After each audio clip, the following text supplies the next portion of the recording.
4-H is one of those opportunities that truly can shape a kid's life.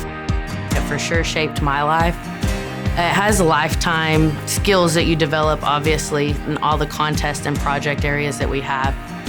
It is a youth organization, so young people come to us. They might have an interest in a certain project. They find that project, and then they can find different learning opportunities in that project. I joined when I was in 3rd grade. I feel like my routines through 4-H have kind of led to more friendships. My parents both showed livestock growing up and were involved in 4-H, and then my sister did as well. So it's kind of like I followed in their footsteps.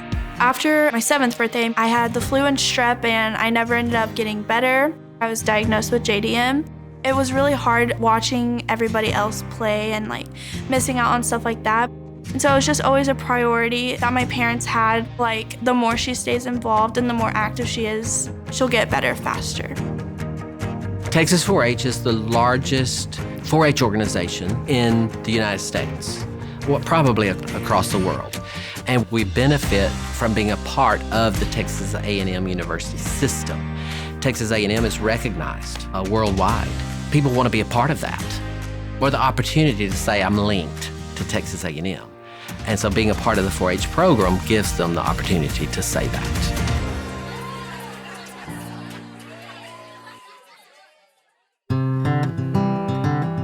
Emmy Schooler was a regular Panhandle kid, growing up in a small town west of Amarillo. She loved being outside, raising livestock, and shooting guns with her sister and father. But everything changed when she turned 7 years old. Whenever I was younger, I did cartwheels just about everywhere we went. And one day I just stopped doing cartwheels, and my parents were like, are you not gonna do any more cartwheels? And I said, I just never did them because it hurt so bad. Then that's when my parents knew it was a lot bigger than just the flu or strep. That's when we went to a hospital in Dallas and visited with another doctor, which is where she referred me to Scottish Rite, where I was diagnosed with juvenile dermatomyositis, which is an inflammatory disease that affects your muscles in your body. It affects about 3 in a million kids each year, so it is a very, very rare disease. So I stayed there for a week for intense treatment, and then I returned home to receive home health. So I would go to school, I would do my 4-H, and then I knew that I had to take care of my body after. Once Emmy started showing signs of improvement, it was important to her that she stayed active and involved at school. So with the guidance of her parents and counselors, she leaned into the Texas 4-H program. 4-H is a youth development organization for young people, run by young people with influence from 4-H adult leaders.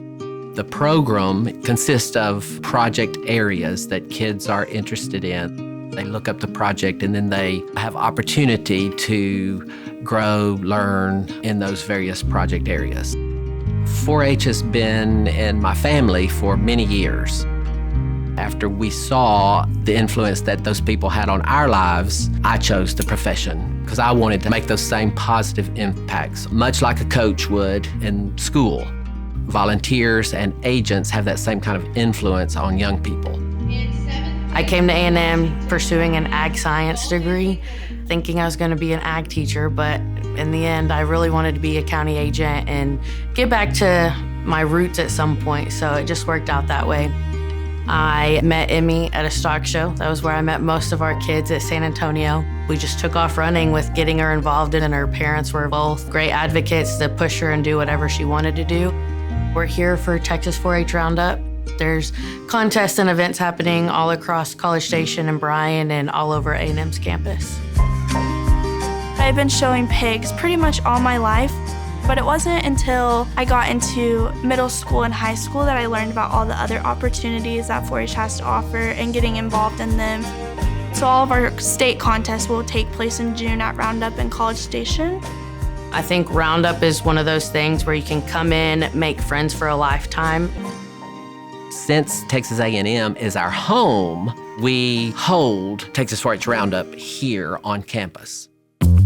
Texas 4-H Roundup is the pinnacle event of the state's 4-H program. Students come from all across the state after qualifying in their local districts and compete for their respective state titles. But even this event is coordinated and organized by students like Emmy. Delegates nominated to be on the Texas 4-H Council.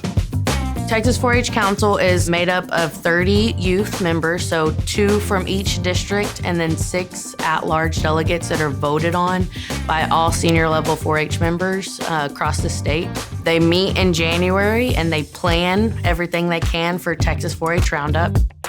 We're kind of the face of 4-H for all of Roundup, and we take the whole year to plan the state contest. We all come from a 4-H background, but we all come from different parts: agriculture, photography, STEM, natural resources. And so we all get to come together and get to plan something great for all of the youth of 4-H to participate in. I've been so grateful for my journey and getting to work with all the people from across the state of Texas. Another key component of Texas 4-H is community service. And since the very beginning, Emmy Schooler has understood the importance of giving back, specifically to the hospital and doctors that treated her JDM. My parents anxiously waited for the bill, so my dad reached out to them, and the lady on the phone was like, "Sir, I don't think you understand how this place works. We only take what your insurance covers and no extra expenses, and if you don't have insurance, we're still gonna treat you." After my parents explained that to me, I was like, well, we gotta do something for them because they just fixed me. And that's how Emmy's Color Shoot was pretty much born.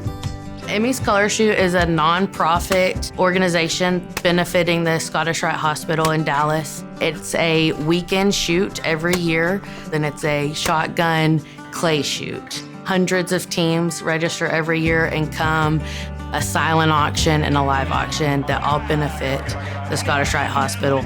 This is our 10th anniversary, and it built into this where we have donated $1.5 million to the Scottish Rite Hospital so far. We definitely didn't think it would be as big as it is now.